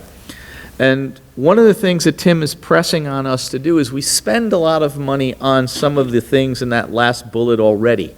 Network infrastructure, we're increasing our cybersecurity, we're upgrading our technology. We're going to begin to utilize BOCES because we will get some aid back on the dollars that we already expend. So this strengthens our ability, and it also returns some money on our investment over the following budget cycle. All of those things have to be accomplished within this thing called the tax cap levy. Tim's going to tell you about some of the things that go into that formula and that cake, if you will, that he's about to bake for us right now. Okay. Well, thank you very much. And yeah, first let's talk about some of the budget development factors. And this is a review from our last meeting, so I'll quickly recap what some of the metrics are here, but they are important. They do tell a story about kind of how our budget is shaping up for this year. You know, it's kind of a good news, bad news situation. We have really good growth in our, what's called our tax-based growth factor. And as the board knows, a tax-based growth factor is a metric in the tax cap formula that indicates what our residential and our commercial real estate development is. The fact that it's 0.93% for Harrison this year is a really good sign. That means that from a couple of years ago, we're seeing development start to affect our tax levy cap calculation, which is a good sign. Also, in terms of the consumer price index, and I'll go through this more in a minute concerning our tax levy cap, but the actual 12-month change in the consumer price index, also called the CPI, is 4.68%, but the max is 2% for us. So you can see that inflation is rising faster than what we're allowed to really make up in our tax levy formula. The fact that inflation is here, as we all know, it's helpful and concerning to some degree. We could expect our interest earnings to increase a little bit on the revenue side. The Fed did make a decision to start to increase rates, and we could expect probably 2 or 3 more of those increases, which helps us on the revenue side. However, we do have inflation situations here, and that means that the cost of goods and services for a lot of the things that we purchase will be going up. Moving to some of our state retirement plan rates, and as Dr. Will said, some of these are out of our control. The teacher retirement system will have a contribution rate of 10.29% next year for school districts. And on the positive side, though, the employee retirement system will see a decrease from 16.2 to 11.6. So kind of a mixed bag there. And again, to kind of follow along that path, here's some of the budgetary cost drivers that we're seeing as we develop the budget. Utilities, this will come as really no surprise to anyone, I'm sure. When you open up your electric bill or your natural gas or your fuel oil bill, these have escalated very, very quickly and to extreme rates at this point. Our electricity supply increases are projected to increase by 4.9%. That's still a moving target. We're still working with the New York State Power Authority, who we receive our electricity from, and they're giving us constant updates on what we can expect for next year. So this is really, again, not a final number, but it's what we see right now. And obviously, we've all heard about natural gas from the Con Ed perspective. And we also pay for our own transportation fuel, even though we do utilize First Student as a contract carrier. We pay for our own fuel because it's less expensive for us to go off the state contract than it is to buy it directly from them. But as you can see from the pump, obviously gas prices and diesel prices are escalating very, very fast. Special education residential maintenance, these are for students who attend school in a residential setting and live actually at that facility. Those increases are escalating very fast. Special education tuition, we have certain students that do attend private schools based on an individual plan that they have. As I mentioned, retirement costs are up, and insurance costs, although our health insurance rates are very, very reasonable this year, 1.5%, which is really unheard of in this time. The New York State plan, I heard, is over 12% increase for next year. So compared to the national average and even in New York State in terms of the night shift plan, we're much, much lower. However, on the Medicare premium side, for those individuals who are over 65, who we do contribute to their health insurance and retirement, those rates based on the Medicare system will increase by 14.5% during the 2022 year. So I want to stop you right there too, because I like to remind the public that we try to be involved in consortiums whenever we can. And SwissChip, I'm the president of our healthcare consortium. I have a degree in English literature and leadership and organization, but I've been the president of the healthcare consortium now for 15 years. And when we self-manage, sometimes we have greater control.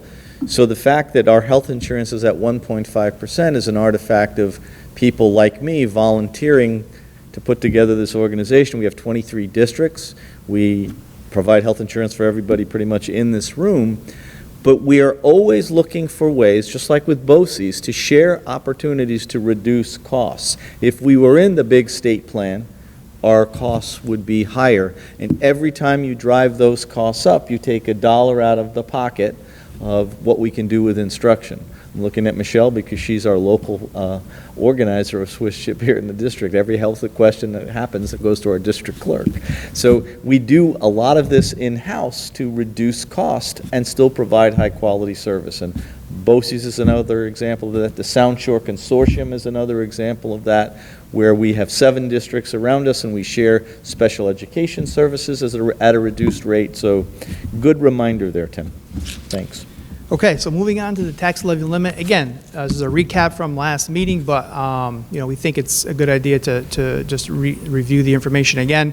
There are 2 main areas I just want to focus on real quick. We've been through the kind of the formula, but the 2 areas that I look at from year to year are really the tax base growth factor, which I talked about earlier. For Harrison, it's 0.93%. And that generates a significant amount to the tax levy that helps us pay for increased students or some new enrollment or new development that happens in the community. And keep in mind, this is growth between the 2019 and the 2020 years. So it's a little bit of a lag metric. So you can see from a couple of years ago, this was an indication that we're starting to see some improvement in our assessments. So next year, you could even probably foresee that we could probably expect at least the same number, at least in the same ballpark, which is optimistic. I'm very optimistic about that. The other number I look at is the allowable levy growth factor, which is the other highlighted area.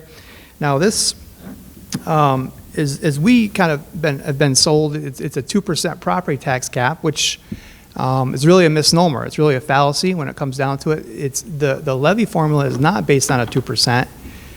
Just the allowable levy growth factor is based on the lesser of 2% or the CPI, when the CPI, again, stands for the Consumer Price Index.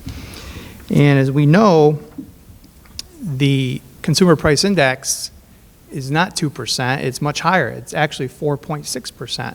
So you can see off the bat that because of the way the formula is set up by the state, we're really unable to keep up with some inflationary pressure that we're seeing, especially in these type of times when we're limited by the 2% number. So as Dr. Will said earlier, we have many of these expenses that we have no control over, and we're kind of bound by this formula, and it ends up generating a maximum tax levy increase of 2.85%, which generates about $3.2 million in additional revenue to the school district.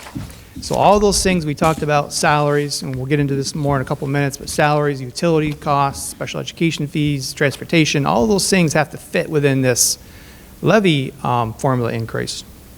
So it's very difficult, especially in a year when we're seeing prices just escalate faster than we can really keep up with. Okay, so going to the draft budget.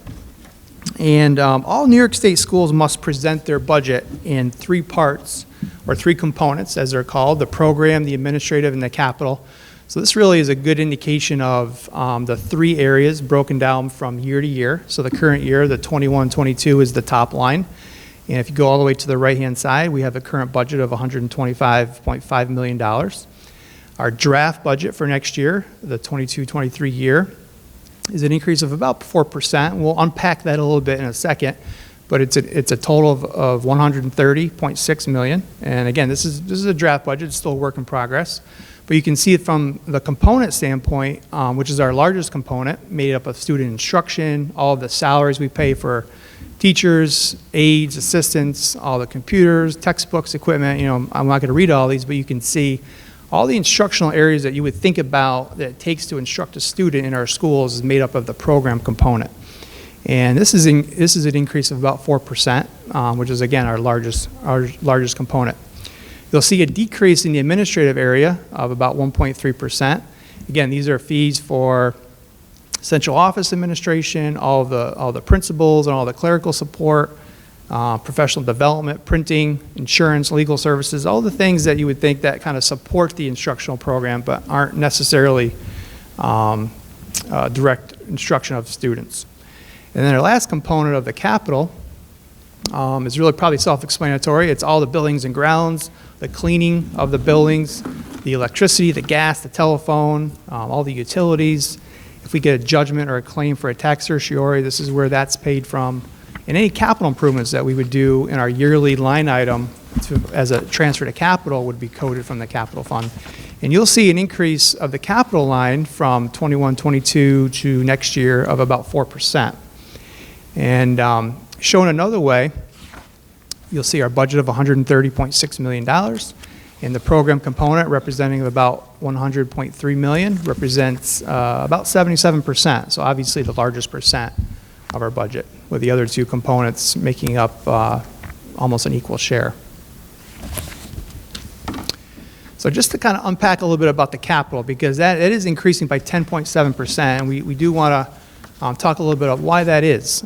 So every year, the board has made a commitment to continue the great work to improve our facilities. And next year is no different. We're recommending an additional $1.2 million that would go from a line item from our general fund to our capital fund for improvements to our facilities.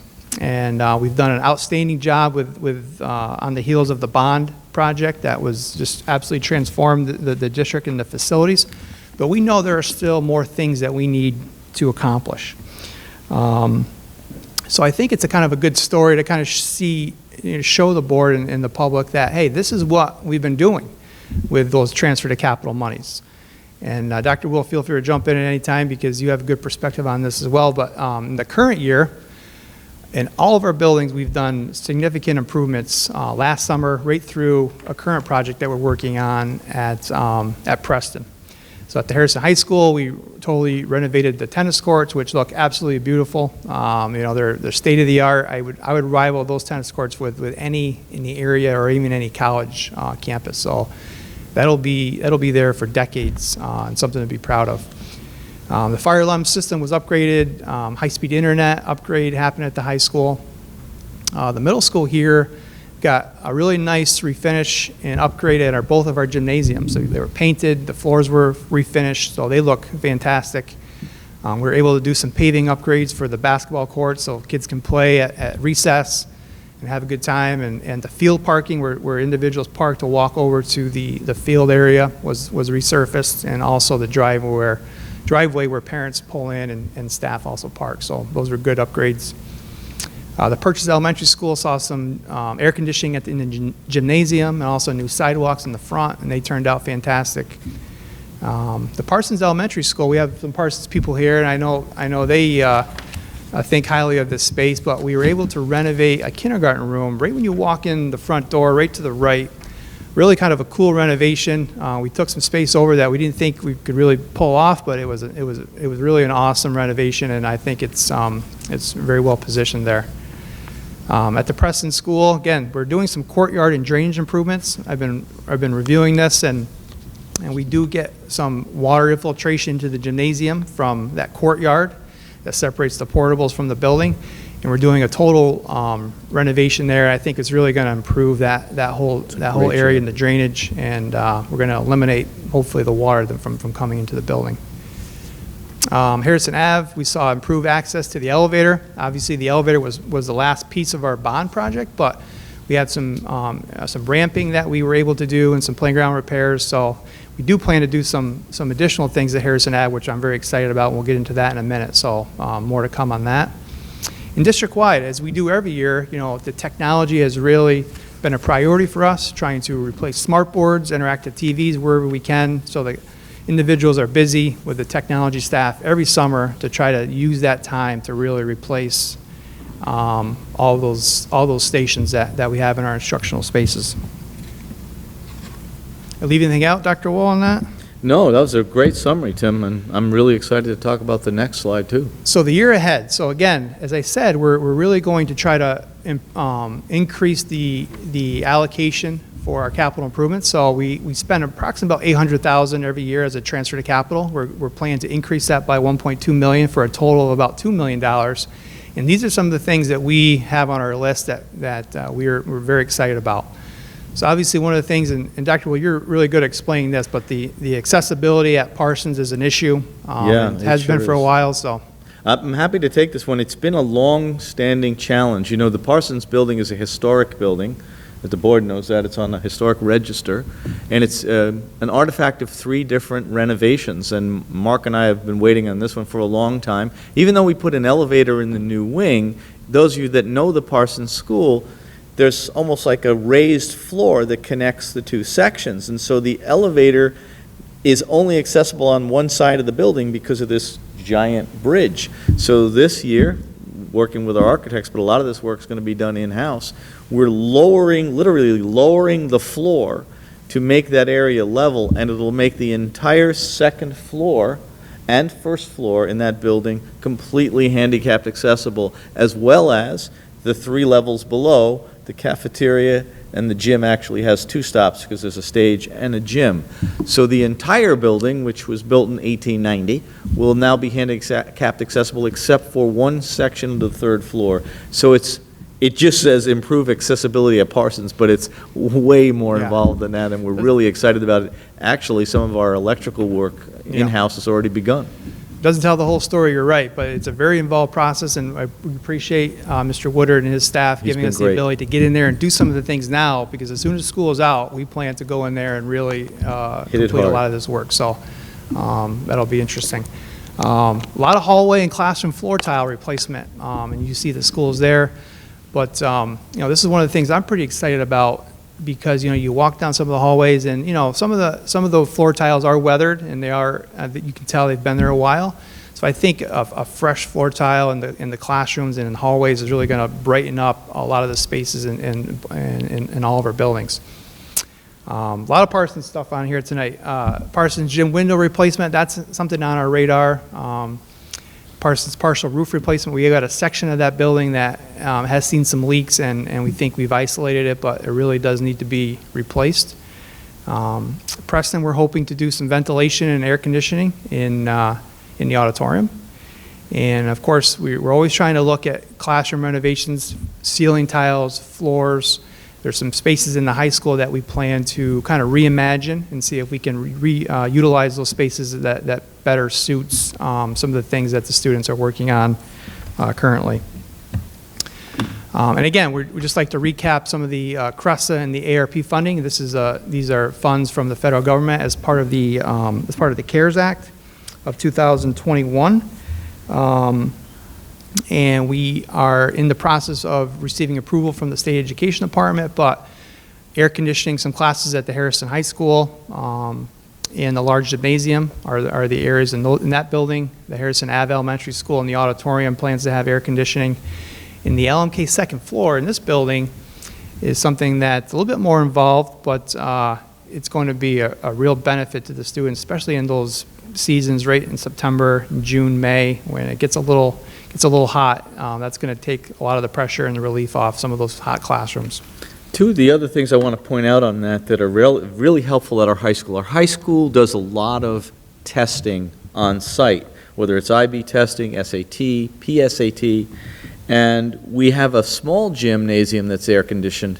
But one of the reasons for air conditioning the large gymnasium is we can provide a larger space for kids to make sure in April and May when they're taking tests that it's a comfortable temperature.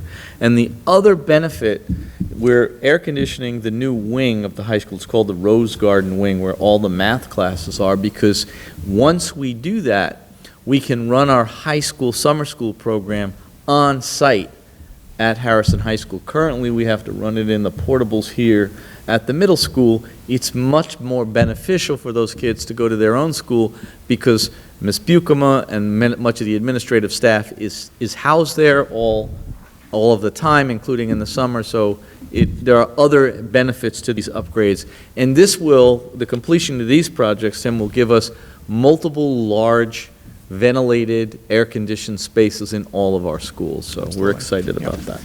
Before I move on, I do think it's appropriate to thank some of the people that are involved with our capital work. Our Director of Facilities, Lenny Purcell, Peter Spasato, the maintenance foreman, and all of our maintenance workers. I mean, the majority of the things that you see on these lists are done in-house, which really is unbelievable to me how we can do this with our staff. But these people are very, very talented, and I'm just always amazed at the type of work that they can do. So as am I. And as you exit tonight, folks, and you look out at the lobby here, you'll see they're in the process of renovating the lobby, which they do in between school. So these are some of the things that we can do within the confines of our general fund budget, but we do know that we are limited by how much we can actually do with our budget plan every year. And these are some of the things that we have been thinking as part of our 5-year plan that we're continually upgrading. You know, we have multiple residential developments that are impacting our schools, and Dr. Laywood's going to come up in a second and kind of talk us through some of that. We have a lengthy approval process for school improvements, so a lot of the work that you see up there does require state education approval, and that's a challenge right now. They're very understaffed. We did hear that the state has allocated money to support the Office of Facilities Planning for next year, but that remains to be seen. But, you know, in terms of our infrastructure, you know, we've done a lot, as much as we possibly could do over the last few years, but there's still a lot to be done. We have furnace replacements in all 5 of our schools, with the exception of the high school. We have electrical, water, sewer. A lot of the stuff you see or you don't see underneath our buildings is very, very old and needs to be replaced. Constant technology upgrades in terms of high-speed internet. We did the high school last year, but we do have the other buildings that we need to address. We have partial roof replacements at Purchase School and Harrison Ave. And as always, we always try to continually be on top of the security upgrades and improvements. So there is much to be done. And at this time, maybe Brian, you can come up and give us a little perspective on what we see in terms of enrollment. And I just want to point out, thanks, Brian, go ahead up, that now we are moving a little bit beyond the scope of the annual budget. Because the things we're talking about now are things, remember, one of our jobs is to predict the future. And it's a very difficult thing to do, but we do know that the buildings are old, and we do know that kids keep enrolling. We are one of the districts that is not struggling with a declining enrollment. Now, it's not everywhere, and it's not happening all at once, but it is happening in pockets and waves. One good example, and Dr. Labor will talk more about this, is there's going to be a wave hitting the beach in the upcoming 5th grade. The 6th grade is going to go up by almost 50 children. That's a lot of kids. And Mrs. Mangan is very knowledgeable about this. In order for us to build a wing on a school, it's a 3-year process at a minimum. We have to present it to you. We have to have it vetted by architects. We have to send it up to state ed. Then ultimately we have to put it out for a vote. Then we have to go out for a bid. We're 2 years in before we would even consider getting a shovel in the ground. So this part of the presentation is to try to alert you to the things we're thinking about and how we are going to try to plan for some of these future challenges, not just facilities, but also other challenges as well. Great, Dr. Wool, thank you. I just want to share some information that speaks to that planning, or an attempt to try to account for what may come in the future. When we think about demographic planning, it's partly a backward-looking exercise and it's partly a forward-looking exercise. It's helpful to see trends over time. This slide happens to show you our 4 elementary schools over a decade's period of time, and I'm not sure the colors are great here, but the top line there is Harrison Avenue. And what's noteworthy there is that in 2011, a decade ago, Harrison Avenue had 453 students. This year, they're at about 567, right? So well over 100 growth in that decade, nearly at their high point over a 10-year period. Preston is actually at its highest enrollment. That is the green line, sort of ends the third from the top there. They were 245 in 2011. They're at 345 in 2011. They're at 370 now.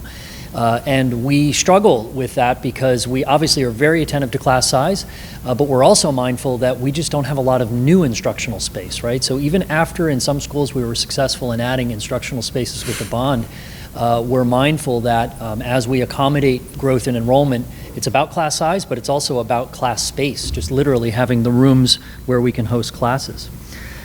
Purchase is an interesting story because while the line at Purchase, which is the one that starts close to 400 and ends on the right side in that purple color toward the bottom, would seem to suggest a downward trend over that period of time, and that's not inaccurate. You know, there was a time where Purchase Elementary School was nearly one of the largest schools that we've had, and in fact, in our distant past, it was the largest elementary school.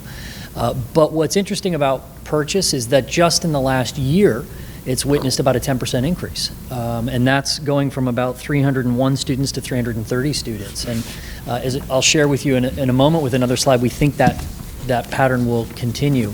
Parsons is the one school that's remained fairly constant over that 10-year period of time. Although if you look back to 2014, since that time it's grown, it's held at about 470 students. So, you know, the storyline here, I think, over this period of time is that there's growth in the district that we've obviously been very successful at accommodating. But we also think that the recent developments and the housing projects that we see, the residential development that's occurred throughout the district is significant. You can't drive around Harrison and not notice that new building is happening. And that's exciting for the community. It's exciting that people are looking to move here and looking to expand those housing opportunities. There are a number, in this case you can see what we call five large-scale residential developments in the district. And so what we've listed for you here is which districts, which projects they are, the number of units that are anticipated or already in motion for construction, and the schools that they're zoned to, right? So when I talked before about Parsons and Purchase not witnessing quite the same growth that Harrison Avenue and Preston have, we see that all five of these large-scale residential development projects are zoned to those two schools. And the new students that are projected, again, a demographer's projection, totals about 174 students once those all come online. And someone might say, well, you know, 174 doesn't sound like a lot of students out of 3,600 in the district, but sometimes it's one or two or three students at a grade level in a school that can require the addition of another section, right? Because as we monitor class size, we're always extremely mindful of managing a very favorable class size. So we're planning for this, doing our best to try to anticipate what those needs will be over time. So this is the five large-scale developments, but of course that's not all of the residential developments that are happening in the district. There are actually 58 currently in motion right now with the Planning and Zoning Department in town. And so what we've identified here are those that are scheduled to come online in 2022, 23, 24, and 25. And if you were to look at that total projection, it's for about 206 students. Again, this is a projection. It could be higher. We also look at birth rates in the county. In Westchester County, New York State, those tend to be on the decline, but the building that's going on in the community clearly indicates that growth is happening in that sector. So it's an inexact science. We do our best to predict by looking back and looking forward, but we think that this is a strong indication that, you know, our schools are really successful. We know that people will move here telling us it's because of the IB program. Many times parents are making the choice for the community based on their schools. And that's very exciting to us and a great celebration, but it's also something we have to work very hard to plan for so we can manage and ensure a really high quality program. I'll stop there. I can keep going, but it's a great summary. And, you know, we didn't really talk much about high school and middle school, but the high school's at an all-time high, and its enrollment continues to grow. And even though we've expanded the footprints of Harrison Avenue, they're out of room already. There's anomalies in here that we didn't talk about. I'm always fascinated. Harrison Avenue has the least amount of residential building going on, and it continues to be the school that grows the fastest. There's no accounting in a demographic study for turnover. When people will leave a community and new people with younger children will move in, and we anticipate, based on our reconnaissance, that that's what's going on in Purchase. It's not reflected in the numbers, but I think Purchase is going to start to move up again. And as you look at Brian's one chart, there's a sharp increase, 10%. So as you say that, maybe we could just advance the slide, because this is a new concept, and it's a concept. I just want to talk a little bit about, this has nothing to do with this year's budget, so let me say that. Those of you that have been around a while know that the beauty of our last bond referendum was that it did not add additional costs to the taxpayer, because we lined up retiring debt with the new building of the 6 renovations that we did.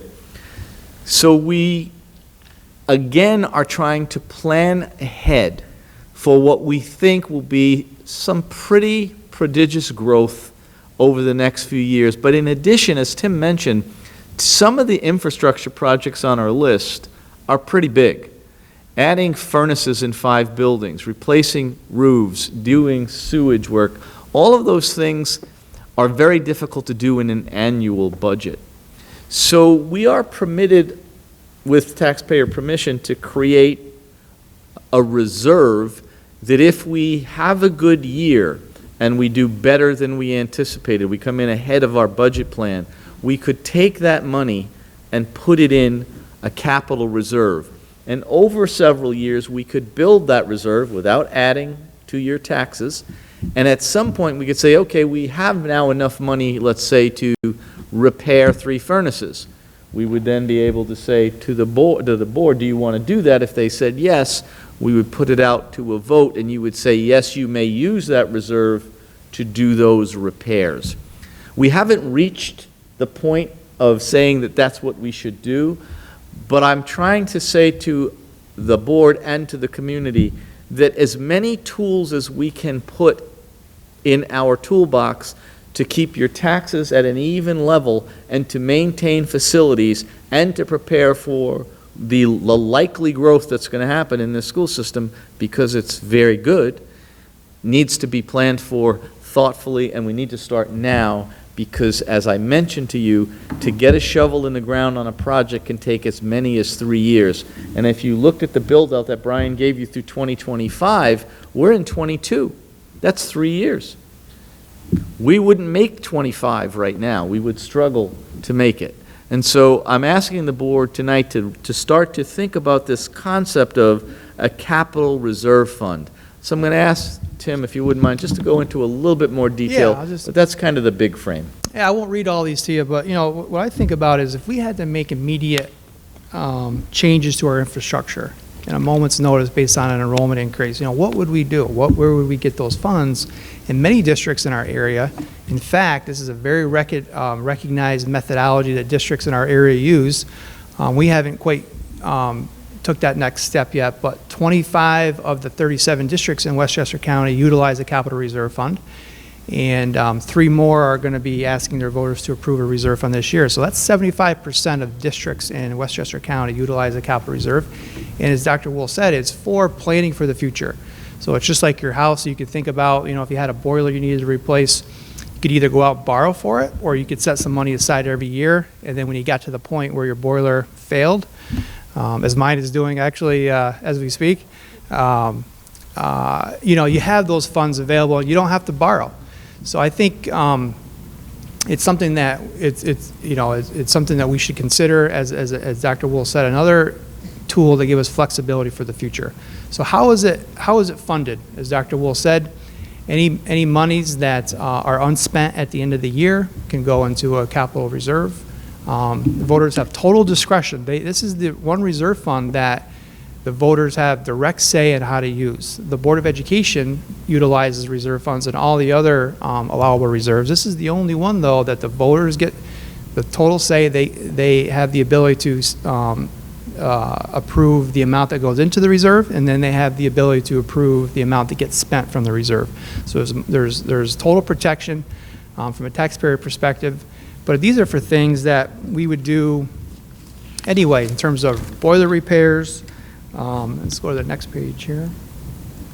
Furnaces, roofs, security upgrades, all the things that I talked about before that, you know, you would anticipate us needing to replace in a school building. Those are the things that would be proposed by us in the future using the monies from a reserve. And the thing that I like most about the capital reserve is that it really saves taxpayer dollars. Because for every dollar that we can put into a reserve fund from our rainy day funds, it avoids long-term interest expenses and saves the district interest costs over a period of years. I just did a quick calculation, but for instance, using a hypothetical situation, if we were to put $5 million in a reserve and not have to borrow for that, that saves the taxpayers about $1.3 million in interest costs over a 15-year period. Now that's real money. And that's saving taxpayers real dollars based on proper planning and thinking about ways where we can utilize our resources to improve our facilities at a low cost. So I think it's something, especially with some of the development that we see, that is something that should be explored. And as I said, this is a very recognizable methodology based on our counterparts in the county. Yes, and the comptroller authorizes us to do that, and as you said, it's the only reserve that the taxpayer has complete control over. Absolutely. They have to approve that you do it, they have to approve how you spend it, so that is something for you to consider, not necessarily to talk about much more tonight. Can we go to the summary slide, Tim? Or did you want to say something else? No, that's it. Okay, so just a reminder, big picture. We started with where we want to land, right? What is it we're trying to achieve? This is what we want to achieve. We want to keep your class size intact, keep our instructional program intact, make sure we meet the needs of all kids, special ed, ENL, all the programs that are in place for our kids right now. All of that has to be done within the tax levy cap. And you'll remember, there's additional costs that are out of our control. TRS, utilities are through the roof. I got my Con Ed bill, I thought it was a mistake. But it's happening to all of us. So we're at a turning point. This is going to be a very tough budget cycle, I think. It's going to be lean. We're going to live within the cap. That was the board's directive. We're going to try as hard as we can to maintain class sizes. Teachers are harder to find and more expensive to hire because there are very few teachers entering the field. We're hiring more teachers with experience who are making lateral moves. When you're looking for teachers in specialty areas like mathematics or science, they're more rare still. So we're trying as hard as we can. But ultimately, we wanted you to think about two things tonight. What we've accomplished this year, what we plan to accomplish for next year, but we've also given you a little bit of a horizon view. Here's what's coming. And by the way, we started with what's coming academically in our first presentation. So I hope this was helpful, gives you a big frame. The board will talk more about the Capital Reserve Fund at another meeting, perhaps. This is the first time they're hearing about it, and it's the first time you're hearing about it. But we are always trying to think about how do we protect the district, the kids, the taxpayer, long-term. Thank Does you, anybody Madam have any President. questions or comments on the budget? Just a comment, Tim talked about the capital reserve intent being recognizable for other districts, but this is also a recognizable practice within Harrison. We've employed this approach for our CERT reserves, particularly because of our commercial base. We have a lot more tax challenges and certiorari requests than most other districts. And over the last 20 years, if we probably calculated the interest we saved by having that reserve and not having to go out to bond to pay those certs, we've probably saved in the millions of dollars. And so thinking about this for capital needs as a future need, as a future practice, I think is something that is we can at least look to our past practice as a way we've aligned, because I can remember having this conversation about the establishment of the CERT Reserve Fund, and when we were looking at when the district, prior to Lou's arrival, was taking on bond to pay certs, and here we are, 20 years later, very well protected, and in our audits, always reflecting the fact that we don't have to take on that debt, and if we could consider doing that for capital, it may be a good approach. I know we have a lot more conversation. First of all, I also want to just say what a good reminder and a good point, because the reason we are one of the 3 districts in New York State with a AAA rating is because we have reserves. In many districts, if you get hit with a large tax certiorari, and in one case, in my time as superintendent, we got hit with one for $2 million. If we didn't have that reserve, that means $2 million that we'd have to go out and borrow, or what I've seen happen in other districts is, because they can't borrow, they cut $2 million worth of program. So we, again, to your point, are following the same path. Financial prudence, long-term planning is always better. Think about your own household. You plan, you save, you look to the future. You don't start saving for your roof the day you need it, because if you do it that way, you're going to end up in a much poorer position financially. So, good point, Dennis. Thank you. Thank you, Tim. Any other questions? No, thank you, Tim. Thank you, Joe, for being here also. Thank you, Joe. And I just want to say that I think the through line from the the really terrific presentation about the primary use program and how that's going to have an impact. There's such a clear through line from the work that's being done to what we do, why we have this budget, why we are so thoughtful about putting it together, and really the purpose of this budget and the purpose for living in this community and paying taxes is having our children have the opportunities that all of you presented tonight. So thank you for that. With that, we will move on to the rest of the agenda. I will take the personnel agenda on consent unless anyone objects. Seeing no objections, item 1, certificated personnel, A, resignation, B, temporary appointment, SED clearance received, C, extra compensation appointments, SED clearance received, D, request for leave of absence, E, change of status, Roman numeral 2, non-certificated personnel, A, resignation, B, regular appointment, SED clearance received, C, temporary appointment, SED clearance received, D, change of status. Do I have a motion to approve the personnel agenda? Motion. Second? Second. Questions or comments? All in favor? Aye. Any opposed? There are none. I'll take the administrative report on consent unless anyone objects. Seeing none. A, acceptance of donation from the Joseph Lem Memorial Foundation Limited. B, acceptance of gift from the Black Bowed Giving Fund on behalf of New York Life and its donors. C, acceptance of gift from the Friends of Harrison Baseball. D, approval of Harrison High School DECA Club field trip to Atlanta, Georgia for the DECA Nationals. E, approval of appointment to the Committee on Special Education. F, appointment of impartial hearing officer. G, approval of CSE CPSE minutes. H, approval of CSE CPSE recommendations. I, CSE CPSE annual reviews. J, approval of administrative items, item A1. Do I have a motion to approve the administrative report? Motion. Second? Second. Questions or comments? I would just like to thank the Joseph Lem Memorial Foundation and all of those who have contributed to that foundation for their support of a scholarship that will be provided to one of our high school students. And also to the Friends of Harrison Baseball for their support of our varsity baseball team. And wish the DECA Club good luck at nationals. All in favor? Aye. Aye. Any opposed? There are none. Moving on to the finance report, I'll take that in consent unless anyone objects. Seeing none, A, 2021-22 appropriation transfers, B, treasurer's report, January 2022, C, resolution to appoint volunteer drivers, D, contract extension RFP number 2022-1, professional auditing firms, E, contract for health services, White Plains City School District, F, contract for educational services, Rye City School District. G, contract for health services, Elmsford, UFSD. H, approval of contracts to provide pass-through funds for special education services. I, tax certiorari William Rukin and Marnie Rukin, tax map number 601-23. J, disposal of equipment. K, approval of contract with the County of Westchester.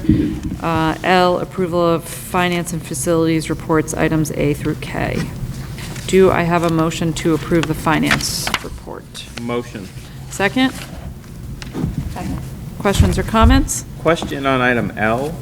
What is that referring to if we're approving A through K already?